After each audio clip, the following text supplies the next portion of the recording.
Hi, you're listening to a Dying to Listen podcast, and our guest today is LilBot Discs Dyes. So, if you want to give a little intro of your name and I guess your business name, that would be great. Business. Yeah. I'm Rob. I'm the guy who dyes discs at LilBot Discs Dyes. My wife helps me out with like shipping and that sort of thing when I'm on the road, but yeah, that's me. I do all the cell dyes that I've been really enjoying my own cell dyes lately, so very cool. Yeah. So, I'm assuming you play disc golf, correct? Yeah, that'd be super weird if I dyed discs and didn't play disc golf. Yeah. Yeah. So it was a good assumption. What got you into disc golf? Well, I started like a little more than a year ago.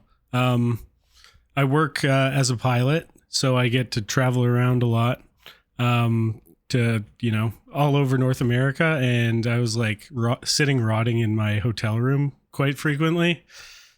Just eating a lot of American food and growing bigger and bigger.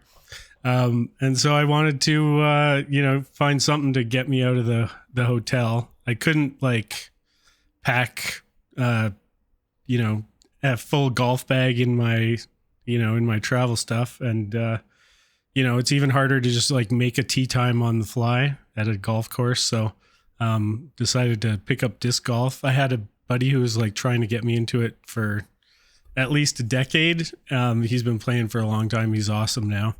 And so like, I just like hit him up one day. I was like, hey, I'm looking to get into it. He gave me like a 4-disc starter set of stuff that he'd been holding on to from tournaments and stuff. And, yeah, the rest is history. I try to play every day, like sometimes 2 rounds a day.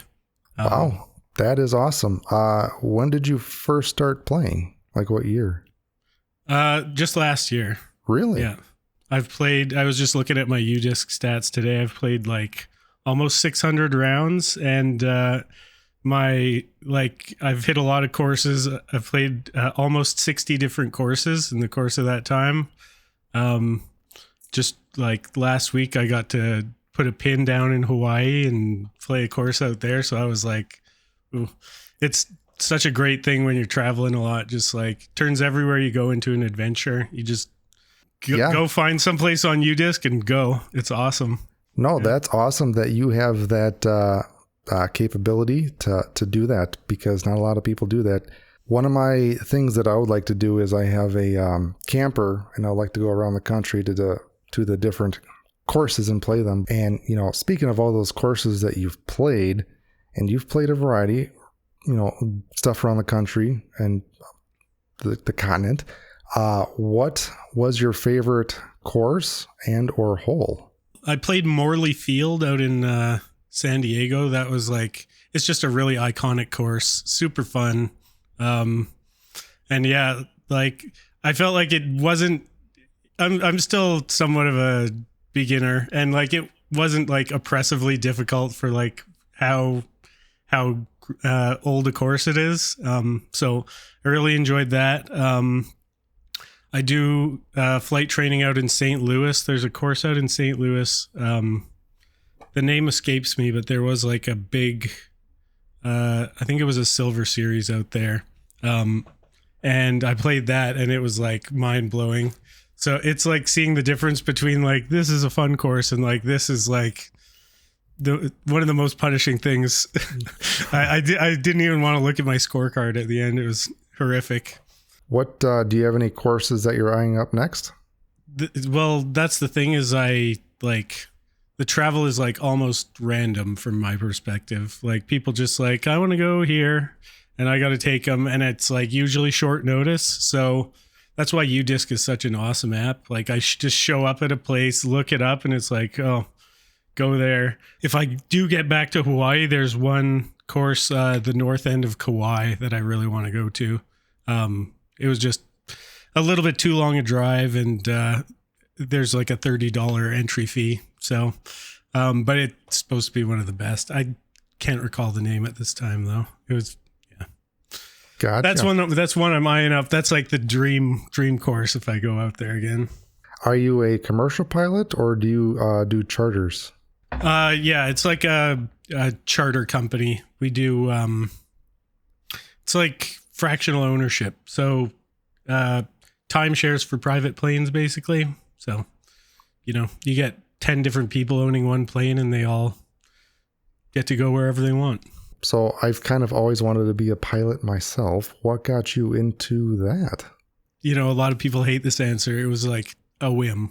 It was like I was like doing almost nothing with my life, just sort of sitting around playing a lot of video games, and I was like, I'm gonna go and try a fam flight, just pay $75 and have some guy take me up in a plane and like go play flight simulator for real. And it was like one flight, and then I was like, oh, I'd like to make that my career. It's the closest thing to like playing a video game in real life that you can possibly do. For someone who's like played so many video games in my life, like my attention span is shot, and it's one of the only things that like fully takes my attention. So yeah, I love it. I can see why people don't like that answer, because on a whim is not the first thing that comes to mind when you want to become a pilot. No, like so many pilots are like, oh, I dreamed of it as a child. And I'm like, no, I was bored, and it was awesome the first time I did it. That was really it. Well, regardless, it's pretty cool. The closest thing that I get to flying is I fly FPV drones, and that's pretty fun. Really? When I get into a hobby, I get into it like 100%. Before I played disc golf, I flew FPV drones.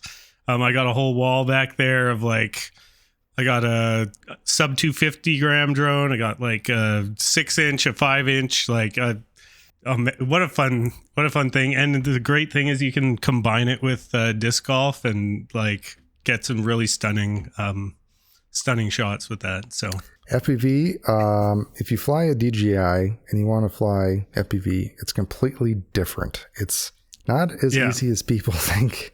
Make for sure. But we'll have to talk more about the FPV stuff after this. Yeah, you got an FPV podcast too? Let's do that. I only have so much time in the day. Back on topic. So, what got you into disc dyeing?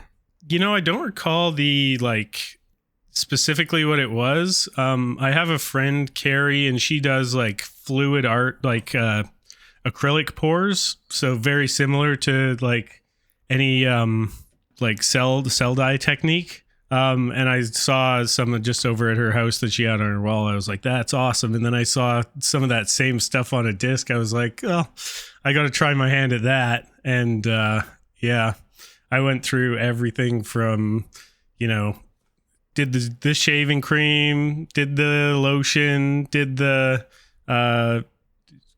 clear glue beds, which I still really like. But like, and some people, like, don't get me wrong, some people do a shaving cream bed like it's insane.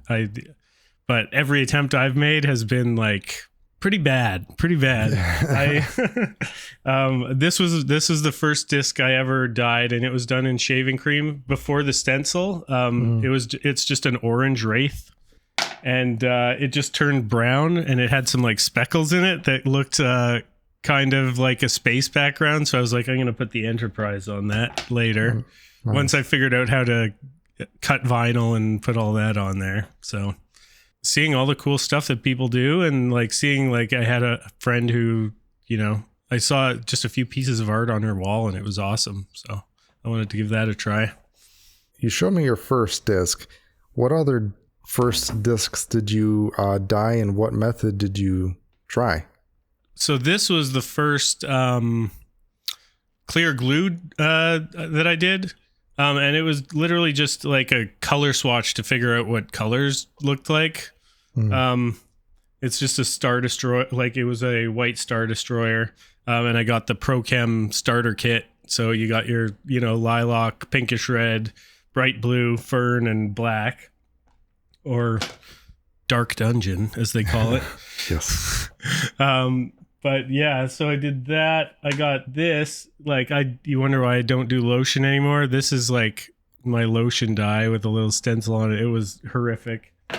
But But yeah, so I tried all that stuff. And like nothing really grabbed me as much. Like I've done a lot of good clear glue beds, but nothing grabbed me as much as like Floetrol. It was just something about like cell beds and the way those like webs sort of flow together. It just like really, I love that stuff. So how did your first Floetrol bed go? Did it turn out how you expected, or was it kind of it was a flip cup. I don't do like flip cup anymore because it's just super random. But yeah, I used like all the brightest neonest colors I could. And I was mixing acetone in with the Floetrol, which I don't do anymore. But I remember taking a torch to the top of it, and it just sort of like inflamed in my face, spat Floetrol everywhere. And I was like, oh yeah, I probably shouldn't do that anymore. Yeah, note to any dyers, if you have acetone anywhere, please don't have an open flame. Yeah, for sure. So now I keep my like little acetone bottles there, other side of the dye room from any torches I use, and I wait a good long time before I'll torch the top of a glue bed first, and then if I see any bubbles later, I'll wait to torch it until well after everything's sort of evaporated. But yeah, don't burn your house down. It'd be bad. Speaking of house, where do you actually dye your discs? That room next to Kramer there, that one, is the furnace room, and I get to work under the stairs in the furnace room. It's I managed to fit a desk in there, so it's like a pretty good sized desk, and I got like room for everything. It used to be my like FPV drone build it center, and now it's a disc dyeing spot. You can see it a little more closely. I got a YouTube video on how to do chameleon cells that I just put out, and it's like I filmed it with a GoPro on my head, so you can see kind of what my setup looks like in that if anyone's interested. I saw that, and you guys definitely should check that out. Yeah, I'm happy to fill that. Like I've been looking everywhere for like how to do chameleon cell dyes, and like none of the videos are good, so I'm glad I could put out a good one for that. It has made a few people nauseous from what I've heard because of the head cam, but man up. Or yes. Yeah, I don't know. Yeah. No, I haven't done the Floetrol bed, and I really like the chameleon cells. I like the cells, the ones that you kind of do, because there is, I guess, order to it, if that makes sense. Yeah. More control. Yeah, well, that's why I don't do like flip cups anymore, because I feel like it's super random. I've had really good results where, you know, I use primary colors and like they just keep mixing and becoming like a rainbow of craziness, but it is like absolutely random.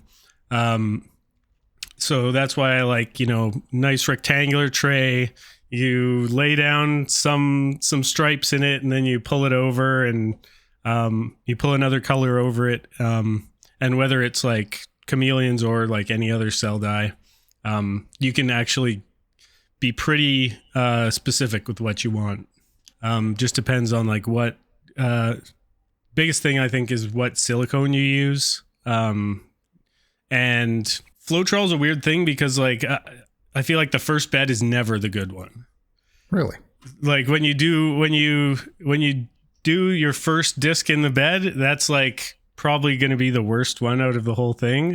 Everything's got to get nice and warm. It's got to get heated up and start like really flowing. And then the second bed is usually where you get like really spectacular results. And so sometimes I'll even have like, I have just a old AVR that I'll use as like the first disc that just like is absorbed so much dye at this point. But yeah, it's just it takes the first one just to heat everything up. Huh. That is fascinating. And I have heard to use like, I don't want to say a tester disc, but just a waster disc to get things going. But yeah, just use like, it can be the same disc every time if you want to do that sort of thing. when you're learning, you just got to send like good discs though, so you can figure out just the right heat and the right to figure out saturation in general. You got to send something that will actually take dye. You can't just keep sending your worst putters. It's unfortunate, but it's the truth. Yeah, experimentation costs money, but trying to provide as much resources as we can so dyers can get up to speed and not learn all the mistakes that we had to make. Yeah, there's a saying in aviation: you can't make all the mistakes yourself. You have to learn from other people. Yes. And that's just primarily because it's like dangerous. But this is like, if you don't want to waste a bunch of money, go look at. There's a billion tutorials out there, and you can learn so much. I used to make it a point, like between every dye, I would go look at a new tutorial, just like so I could get some fresh ideas. As many as there are, a lot of them are very similar. So shameless plug. So that is the goal and purpose of the Disc Dyers Guild, is to have a trusted resource to house all these materials. So shameless plug there. What is your signature style that if someone saw a disc and saw a dye, I'm like, yep, it's that guy? Well, I got a couple of those. So this is like, camera. So like trees with cells in them. That's my style. I'll use like a tree stencil. Minty gold. Don't hate me, Castaplast fans. But yeah, for a while there, I was doing so many of those. Like I would just like find a picture of a bonsai tree that I really liked and make a stencil out of it, and then do a cool like Floetrol dye, cell dye of it. Mm-hmm. And for whatever reason, there's still a stack of them there that have not sold. So I love doing it, but other things seem to be more popular. But, really? So yeah. I'm kind of fanboying right now because I remember seeing those a while back. I'm like, hot damn, this is the coolest thing that I've ever seen. Well, thanks. Appreciate that. So what inspired you to do that or try that? Daroj, I think it's Daroj Dyes. He does like unicorns puking rainbows in like that sort of thing with his dyes. And I thought that was so cool. Like, the way he leaves like a chunk of the disc of just like negative space, it's white, and then he's got just a little bit of stencil, and then it like goes into like a really, like, his dyes are so good. His saturation and webbing is just like off the charts, and he just combines it with those stencils so well. So that was like part one, and then my brother-in-law Parvis, he makes like custom stamps and like prints. And so I got him to do a collaboration with me and just like let me use some of his stuff. I did a cuttlefish squirting ink in that same sort of pattern. And I just like used a bunch of his stencils like that, and it was turned out really well. And then I think this stencil is just off Etsy, but like once I made this and I saw how awesome it was, I was like, I'm going to go find a way to make my own bonsai stencils. So yeah. I personally love it. You don't see a whole lot of stencil beds, I guess I would call it. Yeah, it's an odd combination, but like the way it just works, and it like tricks your eye into seeing like the different colors of the leaves and the branches. It's so cool. I love it. I think that what you have there is underrated, and I think I actually need to buy one of those. So for your dyes, to get a little in the weeds with that, for people who haven't watched your tutorial, which they should, if you want to explain that process as brief as you can. Get your Floetrol mixed up into colors, and you want whatever. You're not going to add any silicone to any of it. That's the secret. That's the special secret. No silicone. And then you're going to get a rectangular tray, lay stripes of colors down in the tray lengthwise across the long side of the rectangle. And then whatever color you want your webbing to be, you lay that perpendicular to those on one like side, just on the corner. And then you're going to take some plastic wrap, touch it to just the drag color, drag that over the rest of the colors. Do that 2 or 3 times until it's like almost entirely covered it. And then you just take a kind of a thick pin.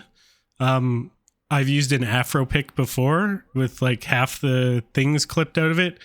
If you do that, it's going to look like popcorn or like corn kernels, just because it's so ordered that it ends up looking like corn kernels. So if you want something a little more less like that, just use a single pin, dip it in silicone, and then just start poking it into the bed in whatever pattern you want, and then just throw some heat on top of that to get it all to develop. And that's chameleon cells in a nutshell. I didn't really have good success with it until I got 3-in-1 silicone. That was like the game changer for me, because I had done it before with other silicones, and they were good, but they don't work as fast, and they don't I don't know, they just don't work as well.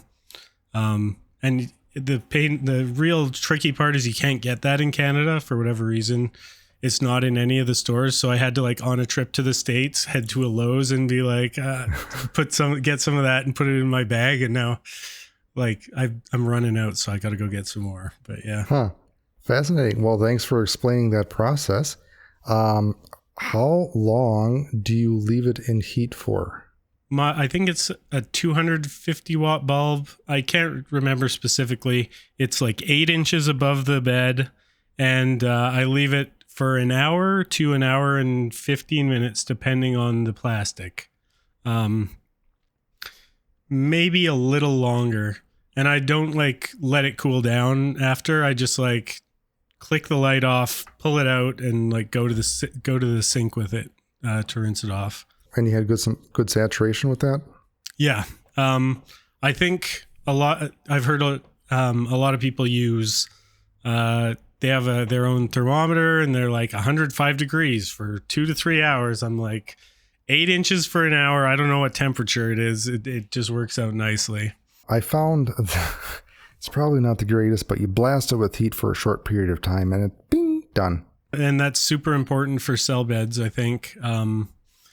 Just because the cells do, like, as much as putting a disc on top kind of seals in what it's going to be, they do still change. And so you want to get that imprinted on the disc as quick as you can. And I think like intense heat for a short time is probably better in most cases than a little lower for a longer time. And I know there are people who have, done scientific sort of studies on that, and they'll tell you in the Facebook Dyers group 105 degrees for 2 to 3 hours, and then 2 hours of sit time. And I'm like, I don't got time for that or a thermometer. So I'm glad there's people out there that do the scientific approach to for sure. measure everything. I like to do that as well, but I just don't have the time. I want it done now. Yeah. That was the hardest part about clear glue beds is like, I have to wait 24 hours. Like, oh my God. The clear glue beds that I do, I basically cook them for an hour and a half and they're done. Oh, really? Yeah. Yeah. I didn't do a lot of my own experimenting, but I heard like you shouldn't use heat for clear glue beds because it won't be as sharp as if you just like let it sit on a lower temperature for longer. Yeah, well, the results that I have, they seemed pretty sharp. Yeah. And I had an accident once where I kind of dropped the disc into the glue bed, and I lifted it up, which I was like, I probably messed up the disc.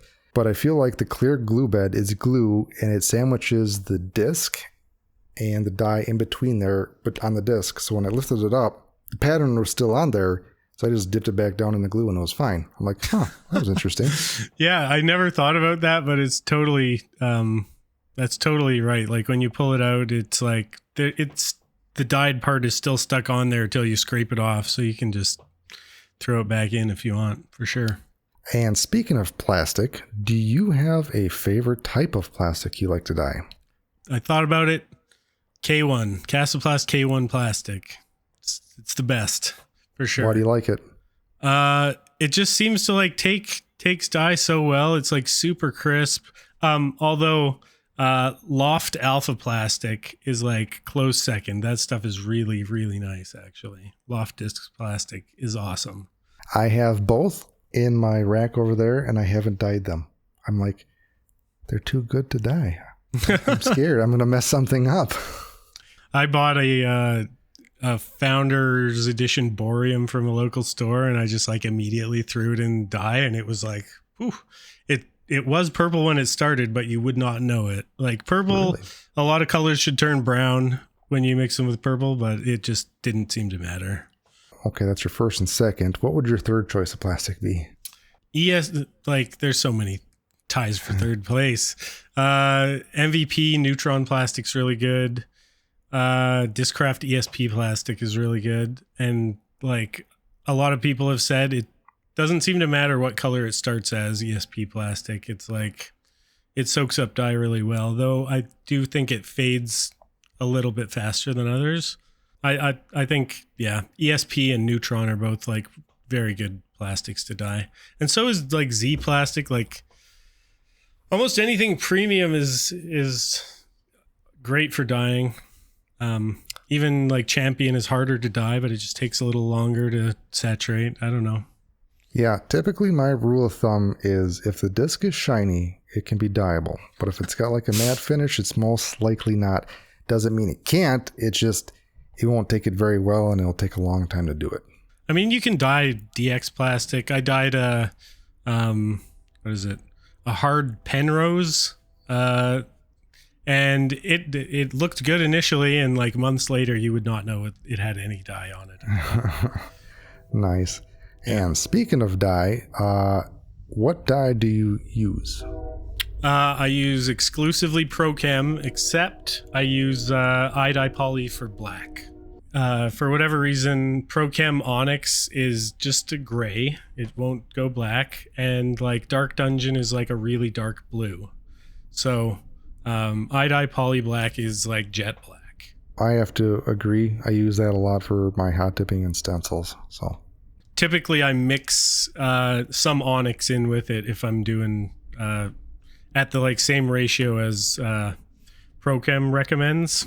Just an eighth of a teaspoon per ounce. There you go. Yeah. Gotcha. I was going to say, do you have your secret recipe that you used, or just kind of a dash here, a dash there? It's not a secret. ProChem has like a little sheet that comes with starter kits, and it tells you exactly how, like the right ratio. If I really want to, spice it up a notch, I'll throw in I'll make those teaspoons heaping, but like there's really nothing more than that. Do you ever mix your own colors, like two or three colors together? Yeah, I've been trying to get like a really nice teal, which it still eludes me. But I've been trying like various mixes of like Caribbean and like any yellows and some aquatic green. Aquatic green's an awesome color on its own, but like I can't quite get one that I don't have a recipe yet for a teal that I really like. Is there one accessory that you cannot live without? Like it's all important stuff. But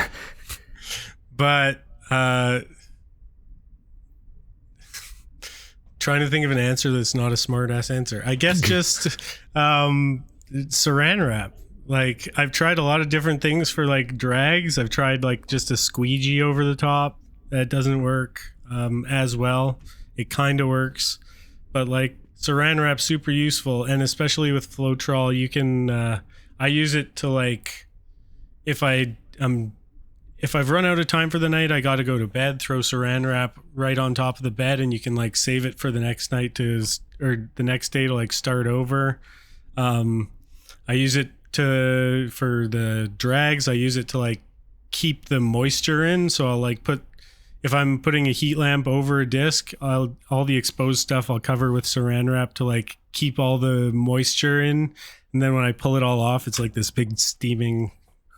It's crazy. I'm sure I shouldn't be breathing that stuff in, but yeah, it's useful stuff. Saran wrap. Well, that is one answer that I wasn't expecting, but it does make a lot of sense. And I guess I never thought about experimenting with different materials to pull across the top. I've used paper towel too. It's pretty good. And if you do like chameleon cells and you want to do them again for your second bed, because there's going to be residual silicone in from the first time you poked. If you take like a paper towel and you lay it on the top and then you drag that over, that gets quite a bit of the silicone off the top too. So how many times can you reuse your bed? I think my record is 6, and I only stopped because like that's enough. I got too many discs that are the same color now. Like, yeah. As for like reusing the same bed, yeah. So like up to 6, it really depends on how much liquid you put in and what discs you're doing. So typically if I want to use a bed a lot of times, I'll do like the domier discs will be the first ones I use. And then we'll work our way to the tilt for the last one, where it's like, it can be like millimeters deep and I can still lay that thing on top and not bottom out. That is a very interesting point. Awesome. Yeah. So you do have stencils per se. What do you use to cut them out with? I cut them with a Cricut. I used to I tried my hand at like hand cutting. I've seen people be like, I hand cut this this Picasso in like 20 minutes flat. I'm like, there's no shot I can do that, man. So I got a Cricut, and it's an awesome machine. What vinyl and transfer tape / paper do you use? I don't know what the transfer tape is. It's like super generic off Amazon. The vinyl is like, what's that, 651 stuff? Yeah, the Oracle 651. Oracle 651. Yeah, I use that stuff. I find it really good just because it's not too sticky. You don't want something that you have to like really rip off. And it doesn't leave a lot of residue. So like, yeah, it's good stuff. And it's easy to work the air bubbles out. Absolutely. That is what I use. Another question is, do you weed on the disc or before? On the disc. Yeah. And I'm as careful as I can. I do get some nicks in there, but like, typically I don't do super complicated stencils. The one that I did was for my wife. She plays with me and she had a Maverick that she was throwing and she threw it for like 6 months. And then I finally threw it. I was like, this is so perfectly seasoned. I need to keep this for myself. So I took it for my bag, and to make it so she didn't get mad at me, I dyed her. She's a huge fan of Aliens, the movie franchise. So I dyed her a chameleon cell dye on the bottom, and then like an alien in like a Zen meditative stance on the top of that. And that was super complicated. That's like, I will not do that for anyone but my wife. Something that complicated. It's like, this is about as complex as I like to get. So it doesn't take a ton of weeding. Right. Oh, yeah. I think I remember seeing that one. I was like, that is pretty cool. Yeah, it turned out well. There was another question that I was going to ask. Oh, yeah. How do you center the stencils on the disc? Laser beams. Yeah. I used to try and just center it like by eye, and it was just like, it never worked. And then Daddy Mac Dyes has a Patreon, and I don't know if it was on like a Patreon video or just like one of his YouTube videos, but he shows how to use a laser, and you just like put a little dot in the middle the very center of your stencil in the computer program, and then when you print it out, you just get the laser dangling from something, get it centered right on that dot, and then just push the middle of the disc onto it. And that saved me so much hassle. That was very useful information to have. Yeah, that is how I do mine as well. So I just need to get some sharks with lasers on their head. Yeah. So what are some of your dyeing fail stories? What are like the most memorable fails that you've had? This one was supposed to have a stencil of my like company logo on it. You can kind of see it. It's very faint. It was like one of my first dyes, and it was a lotion bed, and it looked pretty cool, I thought. And I pulled it out, and it was like, it's hot garbage. It was really bad. So yeah, that's one of them. Lighting the acetone bed on fire. That's another pretty bad. That's a no-no. That's a bad story. I still sent a disc in that bed anyway. It looks ridiculous. But I don't know. Okay. I did a disc for a friend of mine with a really cool like Star Wars stencil on it. It's like R2-D2. It's a very popular stencil. It's R2-D2 with like the Death Star on the top, and a lot of cool stuff. And I had this idea where I was going to do glue bed in the middle of the stencil, and then cell dye on the outside. And I did it, and it turned out fine, but the disc is like camouflaged. Like he throws this thing and he can never find it. I'm gonna buy him one of those Meet Me Bluetooth trackers for it, because I feel so bad. He always throws the thing. He loves it, and we spend so much time looking for it. So yeah. Try not to dye your discs camouflaged. There's some advice for you. Yes, that's why I like bright colors. Yeah. I see you still have your, messed up discs. I'm assuming you want to keep those for memory of like, I'm not going to do this again. So yes and no. Like when I travel, I don't take my full bag with me. I take discs that I'm like willing to lose over water. And surprisingly, this is one of the ones that enters that bag. But yeah, I don't know. Well, you still have them, so they're sticking around for whatever reason. Yeah. Nice. Is there any shout outs that you want to give? Is there any other dyers that inspire you? Dyers Dyes is really good. Like really good cell game there. Greasy Dyes is really good. He was like both of those guys were like huge inspirations for me.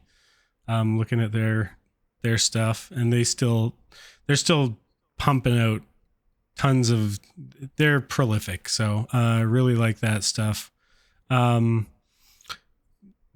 As far as like, this is a Dyers Guild. I'm also a member of the Limber Dyers Guild at Limber Disc Golf.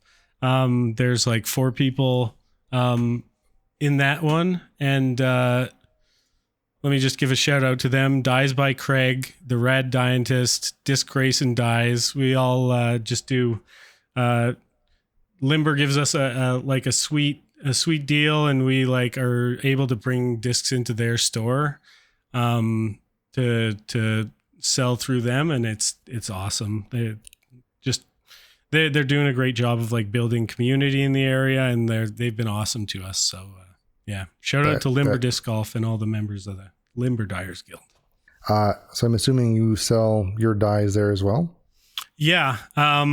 I have some stuff that I sell there. I have an Etsy shop as well. The Etsy shop is like, I don't know, somewhere where if I'm going to sell it locally, I try to keep the price down. Whereas Etsy, it's like, let's shoot for the moon. See what we can get for this one. Yeah. Not a fan of Etsy. Oh, I hear you. Like the fees are outrageous, but I don't know. I've had success with them, so I don't know. Do you sell a lot of stuff? I guess technically it'd be internationally then. Yeah, it's been really awesome. Earlier this week, I sold something to someone in Australia. I've sold to to people out in Europe as well, like Switzerland, Denmark. Like it goes. We ship worldwide. I want to sell to someone in Africa. I want to sell to someone in Africa. So yeah, that is awesome. How are the shipping charges for that? It's probably not the cheapest. Australia was only $40 Canadian, so probably like 32-ish American. So it's not as bad as you think. Yeah, but it's expensive. Yeah, well, you can say you have discs around the world. That's right. Yeah. It blows my mind to think that like someone in Denmark is throwing something that I dyed for them. It's awesome. Nice. So back on to shoutouts. Is there anybody that you learned from? Like, was there any videos or any other things that inspired you learning wise of learning new stuff? Or, you said you were watching different tutorials. So yeah, like one of the biggest ones was not even like a dye thing, but it was, I think it's Olga Sobi on YouTube. She does like fluid art, like all different types of stuff. And she was the one she has like all types of stuff for chameleon cells, but it's just done on canvas with paint mixed with Floetrol.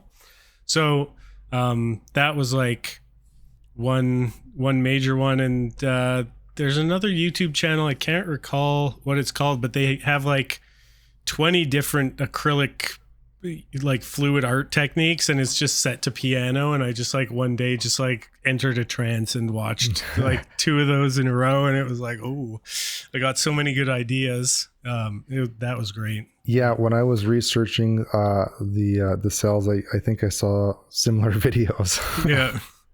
Yeah. So, words of wisdom. Do you have any tips or tricks that you give any disc dyers out there? Probably just like don't go too fast. Like very quickly I ran out of discs to dye.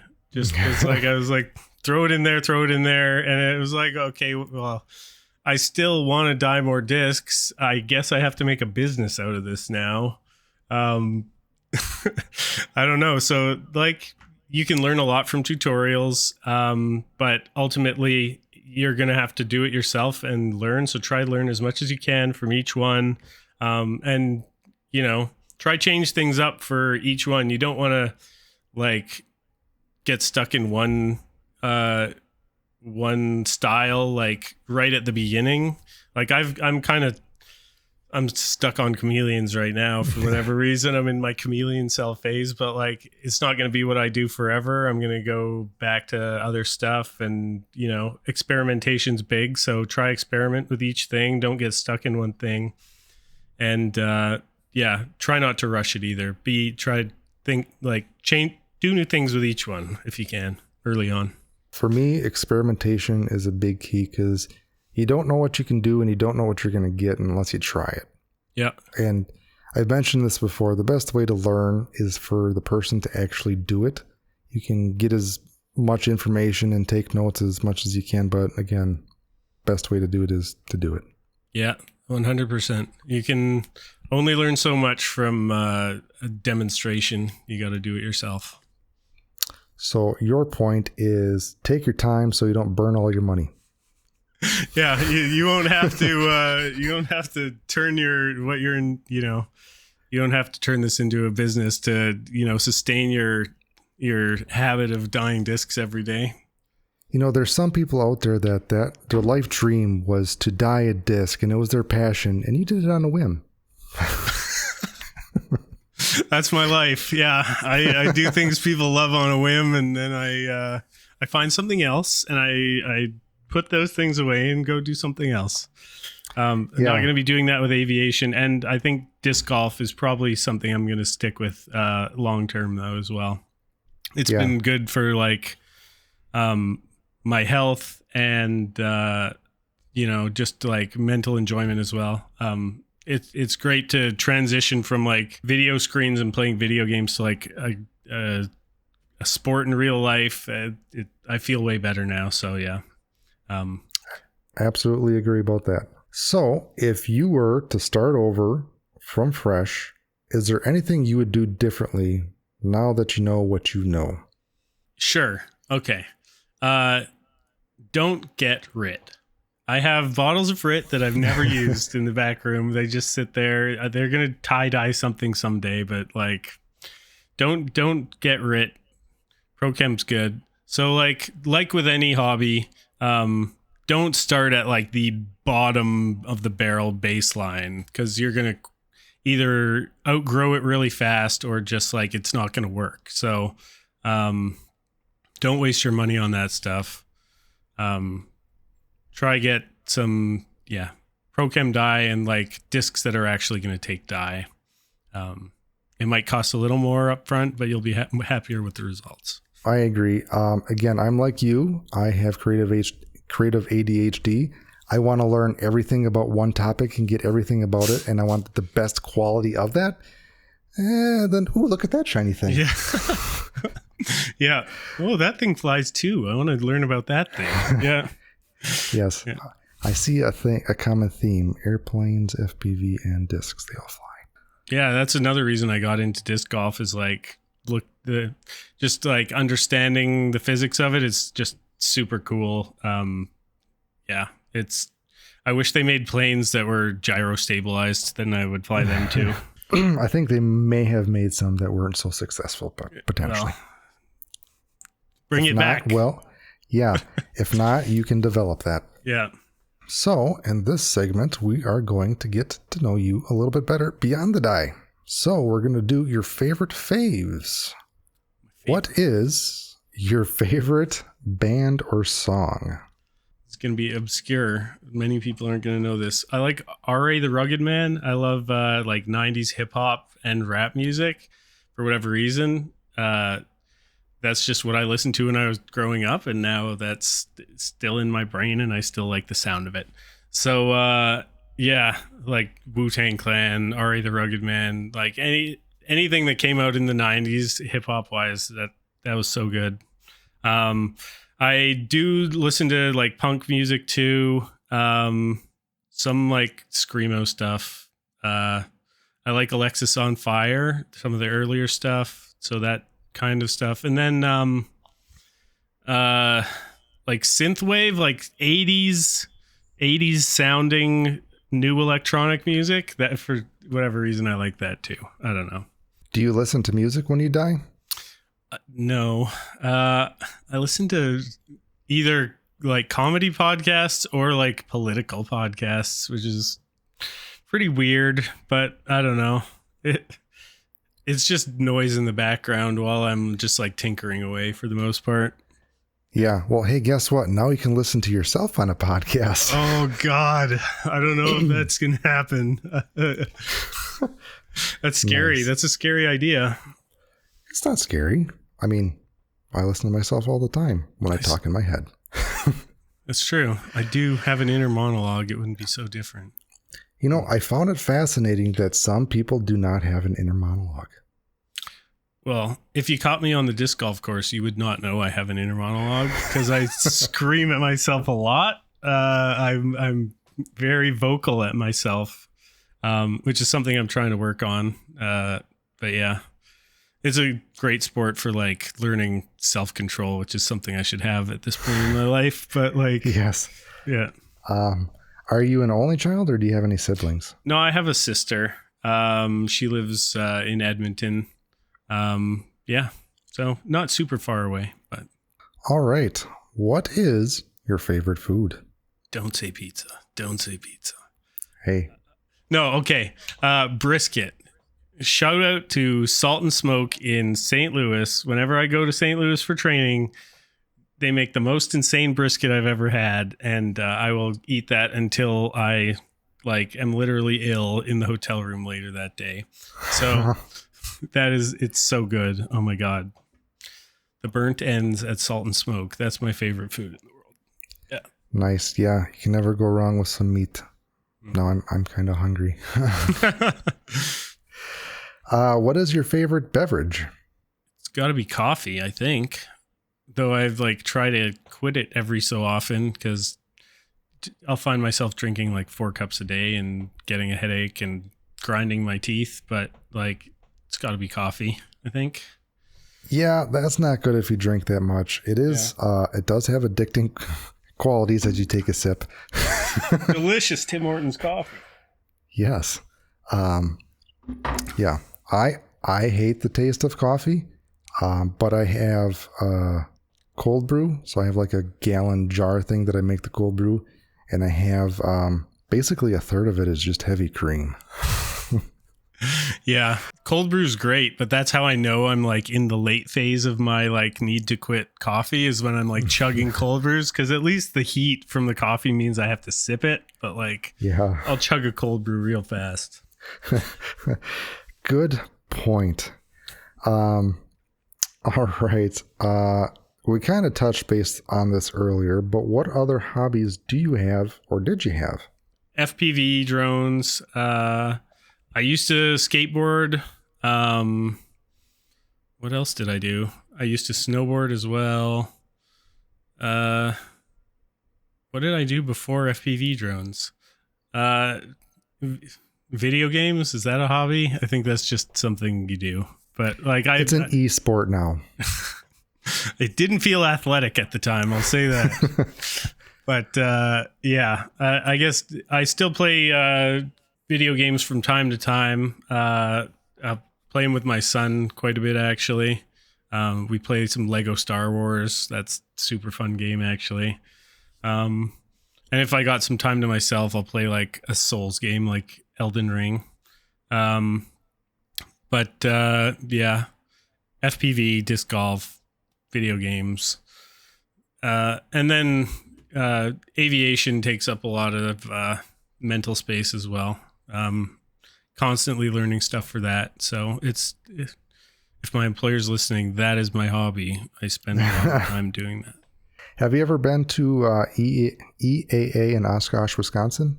I have not. Oshkosh, like, sounds awesome, especially when they, do their annual thing where everyone goes there, but it's also like insane. Like, I was just talking to a colleague about that earlier this week. Like, to be a air traffic controller for that is just a wild concept to me. Just like the amount of takeoffs and landings they do when it's really hopping is crazy. So it would be a fun thing to go to, but I haven't been there.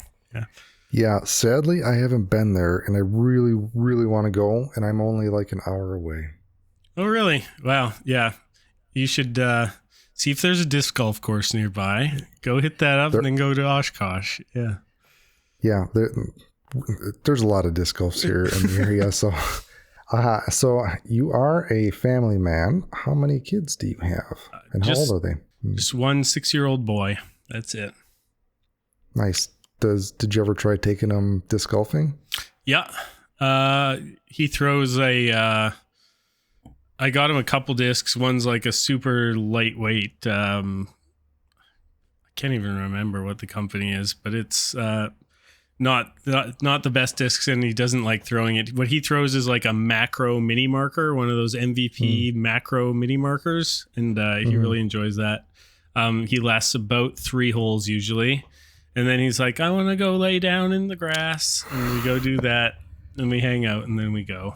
But I've been trying to get him into it. Yeah, I have a soon to 6-year-old daughter, and I just took her yesterday, and she actually lasted. It was a 21-hole course, and she lasted the entire time. I think she threw one off the tee, almost all the tees. She's like, I want to go first. I'm like, whatever, you're the boss. Did you birdie last hole? I don't think this is the right order.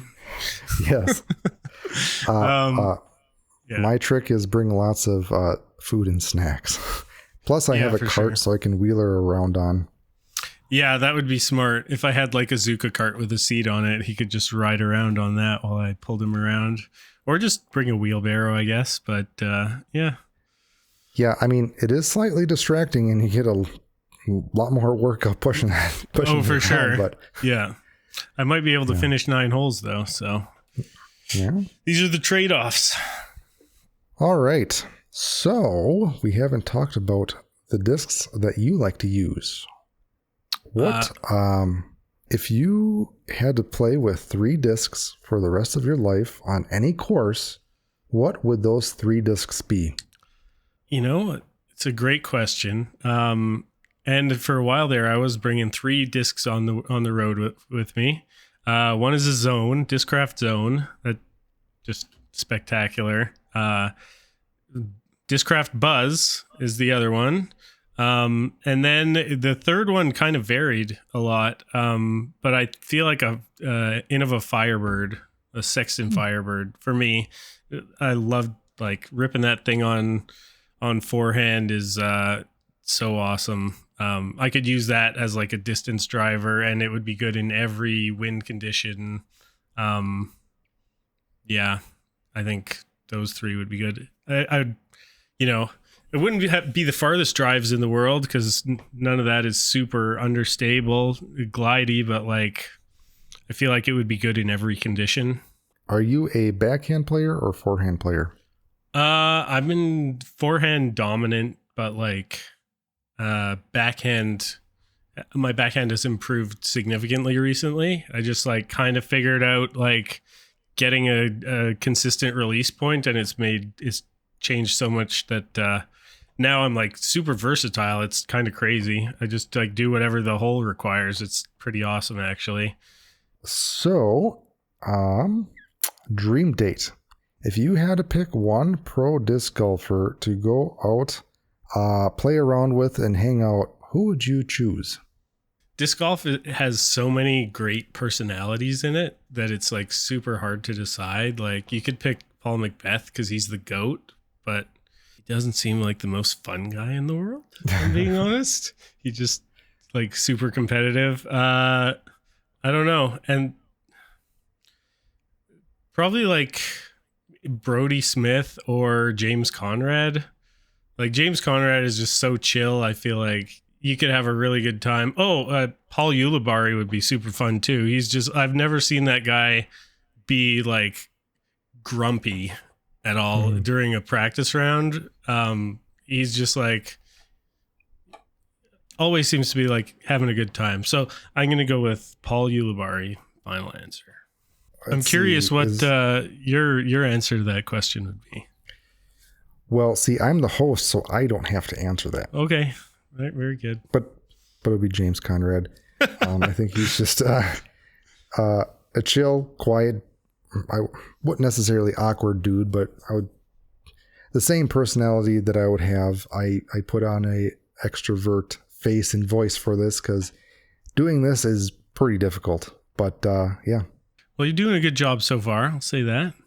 Thanks. You have Conrad qualities, certainly. You're pretty chill. The beard. All right. So is there anything you would like to plug, and where can people find you at? You can find me on Instagram at LilBot Discs Dyes. I have a link tree that is just LilBot. It's got links to my Etsy, my YouTube for checking out tutorials, and my Limber Disc Golf page as well. That's all the plugs, I think. Limber Disc Golf. Go buy some discs from Limber Disc Golf. They're awesome if you're in the Calgary or anywhere, but if you're in Calgary, definitely support those guys. Very cool. If I ever visit there, I will stop there. It's they built like a great new shop. It's like a good place to pop in, chill. They got a putting basket that's like full of discs that you can just like try out and find a new putter, chat with the staff. It's a great spot. So. All right. Well, we have one more special thing, which I think you agreed. If you didn't, let me know. But we are going to do a raffle of one of your dyed discs. So when this podcast airs, we will announce what that disc is, and I will send out a link. Okay, it might even be that one. It's going to be this one. This is a Fish and Volt. Nice. 174 gram Fish and Volt. Nice. Awesome. So once this comes out, you'll find the link in the description. If not, you can head to dyersguild.co to find that. So we will keep you posted on that, and appreciate you very much for raffling that off. Yeah, I had a great time, man. So yeah, I heard you talking to Gingivitis Dyes, I think, about what you're trying to do with the Dyers Guild. I think it's an awesome idea.